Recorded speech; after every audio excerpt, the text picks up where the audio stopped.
Hello friends, good morning. आप सभी को नमस्कार।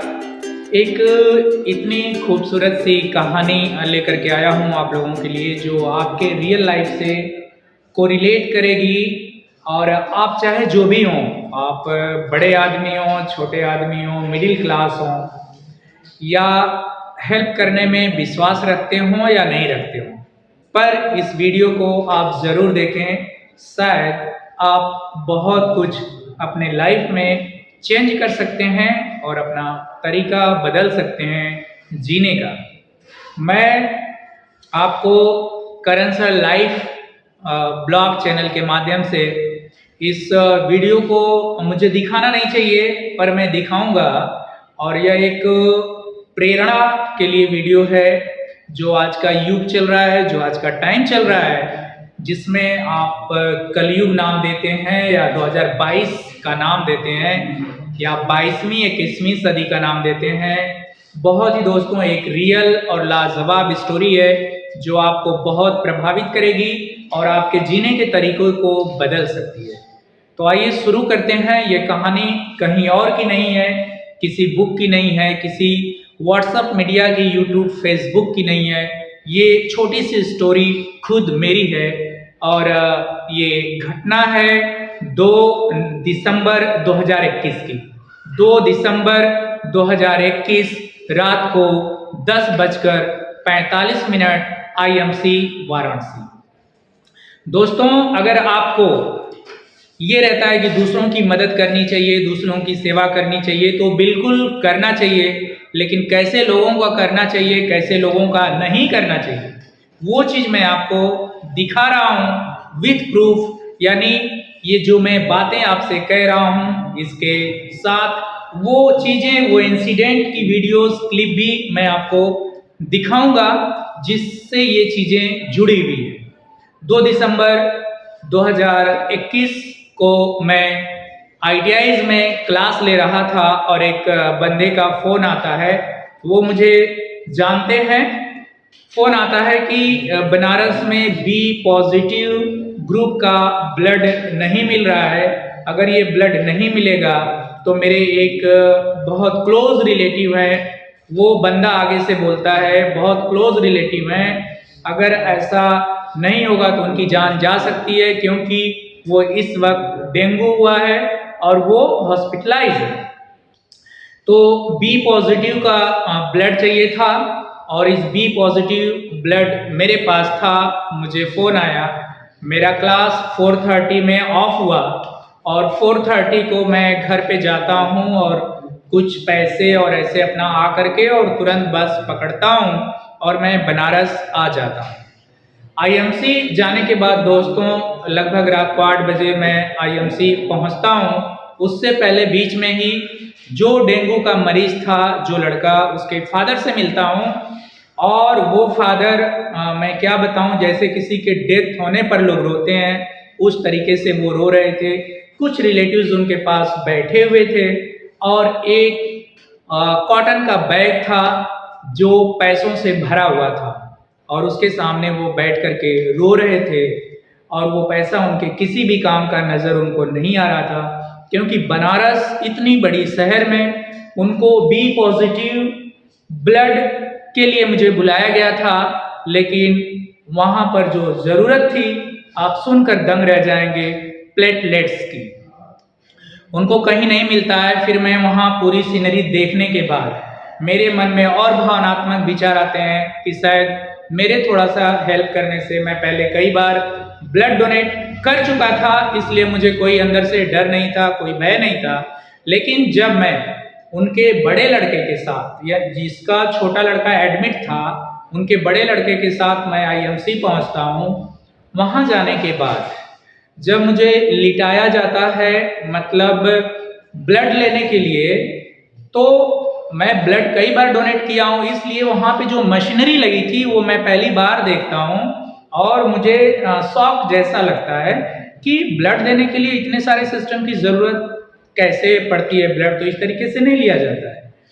तो मैंने वहाँ पे जो ऑपरेटर था उससे पूछा, तो वो बोला, सर ब्लड नहीं, आपका प्लेटलेट्स लिया जाना है। तो मैं प्लेटलेट्स के बारे में जान रहा था, लेकिन मुझे बुलाया गया था बी पॉजिटिव ब्लड के लिए। जब बात प्लेटलेट्स की आई तो सामने जिस बंदे ने मुझे फ़ोन किया था वो भी मेरे सामने खड़े थे, और जिसका सगा भाई था वो भी मेरे सामने खड़े थे, और दोनों लोग मेरी तरफ देख रहे थे कि मैं क्या रिप्लाई करूंगा। मैं ब्लड के नाम पे आया हूँ, प्लेटलेट्स मैं दूंगा या नहीं दूंगा। लेकिन जो बच्चा हॉस्पिटल में एडमिट था उसका प्लेटलेट्स लेवल लगभग 11,000 था। ये सब चीज़ें सुनने के बाद, उन लोगों को देखने के बाद मैं डिसाइड किया कि ठीक है, मैं प्लेटलेट्स दे देता हूँ। तो फिर जब मेरा ब्लड टेस्ट हुआ, मैं आपको रिपोर्ट भी स्क्रीन पर दिखा रहा हूँ कि मेरी 2 दिसंबर 2021 की रिपोर्ट में मेरा प्लेटलेट्स क्या आया था। उसके बावजूद मेरा प्लेटलेट्स बॉर्डर पे था, 1,60,000 था। ये मैं आपके सामने पेश कर रहा हूँ रिपोर्ट, जिसको आप देख पा रहे हैं। 1,60,000 प्लेटलेट्स होने के बावजूद भी जो रेंज होती है, नॉर्मल रेंज 1.5 लाख से 4.5 लाख होती है। 1.5 लाख से 4.5 लाख रेंज होती है। मेरा प्लेटलेट बॉर्डर पे था, लेकिन सारी सिचुएशन को देखते हुए मैंने एक बार फिर से डिसाइड किया कि मैं दूंगा। उसकी वीडियो भी आपके सामने है, आप इस वीडियो को देख सकते हैं। इसमें मैंने अपने लाइफ में कभी भी प्लेटलेट्स नहीं दिया था, पहली बार दिया। उसके बाद मैं ये वीडियो इसलिए बना रहा हूँ, इसलिए आपके सामने लेकर के आया हूँ कि उसके बाद उन बंदों ने मेरे साथ किस तरह से अनजान थे, मेरे नहीं जानने वाले थे। उसके बाद भी उन लोगों ने मेरे साथ किस तरीके से चीज़ों को किया, किस तरीके से चीज़ों के साथ पेश आए। मैं ये कहना चाहता हूँ, मदद कीजिए आप, लेकिन कैसे लोगों की करना है, इस वीडियो के माध्यम से आप समझ के लीजिए। मैंने प्लेटलेट्स दे दिया। रात को IMC वाराणसी से मैं लगभग 12 साढ़े 12 के बीच में वहाँ से निकलता हूँ। उसके बाद बड़ा लड़का स्कूटी से मुझे उसका छोटा भाई जहाँ पे एडमिट था वहाँ पर लेकर आता है। मैं बच्चे को देखता हूँ। उसके बाद मैं उनके घर पर जाके रात को सोता हूँ। सुबह होती है, उसके बाद मैं अपने चला जाता हूँ, जहाँ से आया रहता हूँ वहाँ चला जाता हूँ। और चले जाने के बाद मैं दिन में फ़ोन किया, जिस बंदे ने मुझे फ़ोन किया था ब्लड के लिए, मैंने उसको फ़ोन किया कि अभी क्या हालात हैं। तो बताया कि अभी 54,000 प्लेटलेट्स हो चुके हैं। ये बात 3 दिसंबर 2021 की। उसके बाद ठीक है, सब कुछ नॉर्मल हुआ। 3-4 दिन के बाद बच्चा डिस्चार्ज हो गया, ठीक हो गया, अपने घर चला गया। उसके बाद ना तो उस बच्चे के बड़े भाई का मुझे कभी कॉल आया, न कभी उसने थैंक्स बोला, कभी धन्यवाद बोला कि हाँ आपने प्लेटलेट्स दिया था, आप देने की स्थिति में नहीं थे, फिर भी आपने दिया। इस तरह की कोई भी चीज़ नहीं हुई। और ना ही जो बच्चा एडमिट था वो भी मैरिड कैंडिडेट था, मैरिड बच्चा था, लगभग उसकी उम्र 25 साल थी। न तो उसका फ़ोन आया और ना ही इन दोनों बच्चों के पिताजी का मेरे पास फ़ोन आया कि हाँ आपने ब्लड दिया था या आपने हमारे इस तरह की मदद की थी। 80 किलोमीटर ट्रैवल करके आप आए थे, फिर 80 किलोमीटर ट्रैवल करके गए ब्लड देने के बाद, किसी प्रकार का कोई उनकी तरफ से शुक्रिया या जो भी कह लेते हैं, आमतौर पे जो हम लोग किसी को कोई हेल्प करता है तो थैंक्स बोलते हैं या जो भी चीज़ करते हैं, नहीं हुआ। उसके बाद वो दोनों बच्चों का पिता मुझे 3 बार मिला और 3 बार वो मेरे सामने आया 1 साल के अंदर, अलग अलग सिचुएशन में। लेकिन उस बंदे ने कभी भी मुझसे मिल करके ये नहीं कहा होगा कि हाँ मास्टर साहब आपने ब्लड दिया था या आपने प्लेटलेट्स दिया था या आपने मेरी मदद करी थी। तो दोस्तों, मुझे बहुत अंदर से बहुत इस बात की तकलीफ हुई है कि किसी के लिए हम लोग इतना चीज़ों को करते हैं, इतना आगे तक जाकर करते हैं, इतना इंसानियत और मानवता के नाम पर चीज़ों को सोचते हैं, उसके बावजूद भी हमारे साथ इस तरह की चीज़ें होती हैं, इस तरह का व्यवहार होता है जो अपना हृदय, अपनी आत्मा इसको एक्सेप्ट नहीं कर पाती है। तो मैं ये कहना चाह रहा हूँ कि आप मदद कीजिए, आपको किसी की भी हेल्प करनी है कीजिए, लेकिन जब हम हेल्प करते हैं, अपने को मौत के मुंह में डाल करके किसी का हेल्प करते हैं और उसका रिस्पांस इस तरीके का होता है, तो फिर जो ये हृदय है, ये जो आत्मा है, ये पूरा तरीके से लगता है खत्म हो गई है। और मैं कहूँगा कि किसी भी पैसे वाले को, वो उन लोगों का जो बिजनेस है वो हॉस्पिटल में मेडिकल ऑक्सीजन सप्लाई करते हैं, उन लोगों का मेडिकल ऑक्सीजन सप्लाई करने का बिजनेस है, पैसा है, सब कुछ है, लेकिन उनका व्यवहार क्या था आप लोगों ने इस वीडियो के माध्यम से देखा।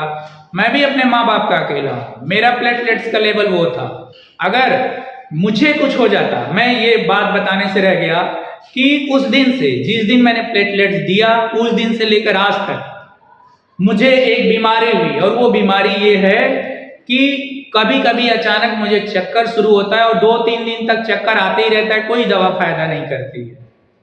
मुझे क्या जरूरत थी, जो मेरा रिश्तेदार नहीं है, मेरे घर का नहीं है, मेरा कुछ नहीं है, उसके लिए मुझे अपना जान जोखिम में डालने की क्या जरूरत थी। तो अगर आप किसी की मदद करते हैं तो सोच समझ कर कीजिए, अपने जान को जोखिम में डाल के किसी अजनबी, किसी गैर की मदद करने की बिल्कुल जरूरत नहीं है। समाज से वाहवाही लूटने के चक्कर में अपने जीवन को समाप्त करने की या अपने जीवन को कष्ट में डालने की कोई आवश्यकता नहीं है। तो दोस्तों, मेरी एक अंतरात्मा का पेन था, दर्द था, जो आप लोगों के साथ मैं शेयर करना चाह रहा था और किया। अगर आपको ये वीडियो अच्छी लगे, ये सच्चाई अच्छी लगे, तो अपने दोस्तों में शेयर करें, अपने लोगों में शेयर करें। इस समाज में कैसे कैसे लोग हैं, और जब उनका कार्य हो जाता है या वो सक्सेस हो जाते हैं या वो उन परेशानियों से निकल जाते हैं, तो जो उनको निकालता है या जो लोग उनके मौके पर खड़े हुए रहते हैं, उन लोगों के साथ किस तरह का व्यवहार करते हैं। जो आत्मा कोई नहीं, पूरे शरीर को, पूरी आत्मा को, सब कुछ को खत्म कर देता है, सब कुछ लगता है निकल कर शरीर से चला गया, सिर्फ यह एक मृत शरीर बचा है, जब इस तरह का कोई व्यवहार करता है आपके साथ। तो दोस्तों, एक बार फिर से आप सभी को बहुत बहुत शुभकामनाएं एवं नए साल की हार्दिक शुभकामनाएं एवं बधाई। आपका नया साल बहुत अच्छी सोच के साथ गुजरे, बहुत अच्छे से गुजरे और आपकी जिंदगी में हजारों खुशियां। Thank you so much for watching. Wish you all the best. Have a nice day. Thank you. Bye bye.